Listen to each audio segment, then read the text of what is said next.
The government is setting up digital centers across the country to enable Kenyans to access government services online and create jobs for the youth.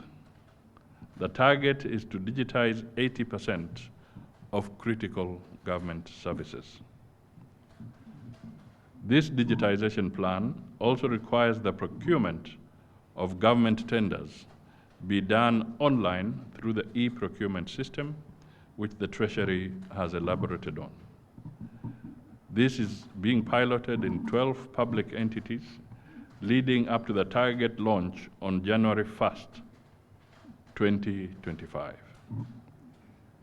Digitization can disrupt corruption by reducing discretion, increasing transparency, and enabling accountability by dematerializing services and limiting human interactions.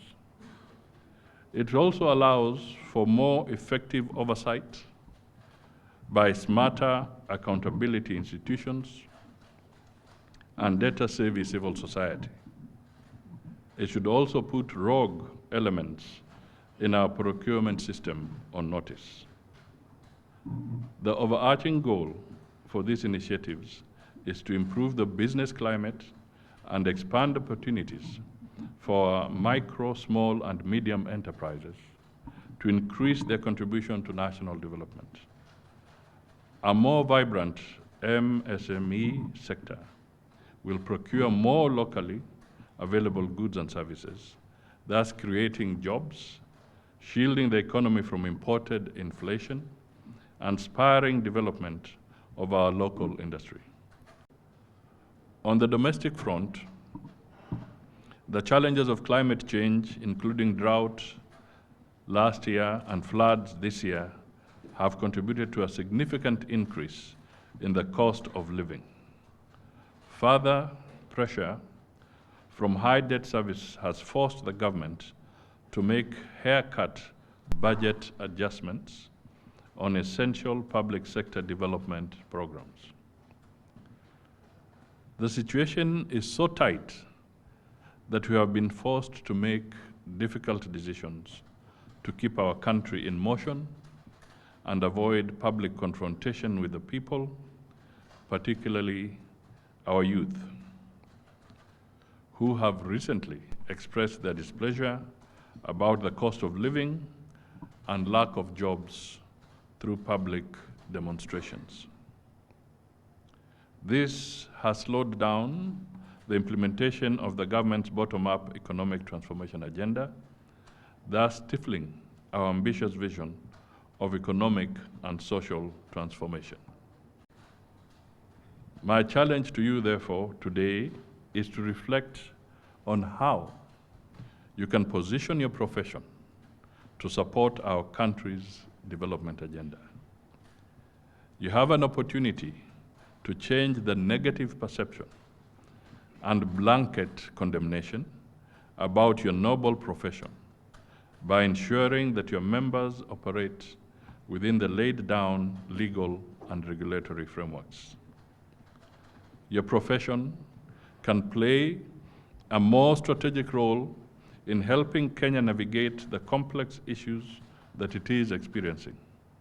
To do this, you need to address systemic weaknesses and loopholes in the supply chain and procurement system, particularly the following, just to sample a few. First, you must rise above the 10% cut label that is synonymous with a procurement practice. Weed out bureaucrats, suppliers, and procurement officers engaging in corrupt practices such as bribery, embezzlement, kickbacks, and tender rigging that undermine transparency and fairness in public service delivery. Second, you have to enhance transparency in the procurement process by addressing issues such as non-disclosure of information and processes that can breed mistrust and suspicion among stakeholders. As you look at the law, please also pay some special attention to the procurement processes under the PPP.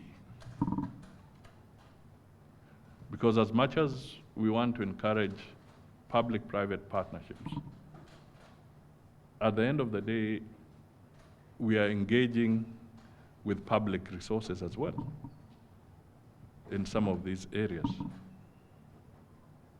So as you craft and look at the law under procurement, PPP is also some form of procurement.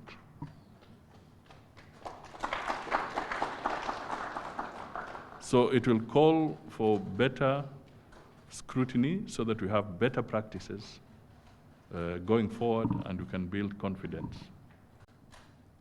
Procurement and supply chain management is central to the growth and transformation of our country to a middle-income industrialized nation. You can help improve the situation and safeguard the livelihoods of our people, particularly if you embrace the technological advances driving your industry, including artificial intelligence, blockchain, and cloud computing. Ideally, you should be helping to ease the pain of the government by ensuring that all procurement processes deliver value for money for the people. Unfortunately, you stand in an awkward position where the supply chain and procurement community is blamed for the most rampant cases of public sector fraud and corruption that have constricted the growth of our country. You are certainly aware of Goldenberg, Anglo-leasing, and other grand cases of corruption. It was also widely reported in 2021 that Kenya loses close to 2 billion shillings daily on corruption, mostly related to procurement rigging. We have had cases of tender documents being tailor-made to fit somebody's size, so that from the word go, you literally know who is going to be the beneficiary. I think you need to work very clearly so that you can distinguish and help us crack this very difficult nut, because there must be a separation of the specifications and the procurement process. If you go to some specialized area, like it's medical equipment, very specific medical equipment. Who gives the specifications and then who does the procurement? Is it one and the same person? So we need to be very careful so that at what stage can you help us crack this nut so that we are not part of a process that is built very, very carefully, and then it becomes very difficult to deal with the challenges that we are facing. Some of the things that we end up procuring, as somebody, I think the chairman said, it becomes embarrassing when you take a walk somewhere out of the country and you go and see what the cost of that item is and what you paid for it in your own country. You get embarrassed, you get shocked, because somebody ametucheza, mtu ametucheza, ama watu wametucheza. The fourth point, Your Excellency, we talked about is the need to develop and use tools to improve procurement procedures, reduce duplication, and achieve greater value for money, including centralized procurement through our supplies branch for common use items, leverage economies of scale, framework agreements, so that people don't buy a biro, for instance, at different prices. It's supposed to cost 50 shillings, and sometimes it can cost up to 1,000 shillings. How can we standardize all that to ensure that we actually have simple things that can be commonly used and commonly sourced, centralized through the supplies branch? I'm happy to report that working with the National Treasury, Director Korir is here, and of course PPRA also, we now have made significant progress towards addressing these challenges of common use items through the formation of what we now call Kenya Procurement Disposal Agency, which has actually been operationalized through Executive Order number 2 of 2023, which is essentially aimed at strengthening the supplies branch, as it was called, but now being called Kenya Procurement and Disposal Agency. Very happy to say that that's making progress and will now be domiciled in the National Treasury instead of the Public Works where it was before. Your Excellency, at the National Treasury, we are undertaking key reforms that are underway currently, as earlier briefed to you.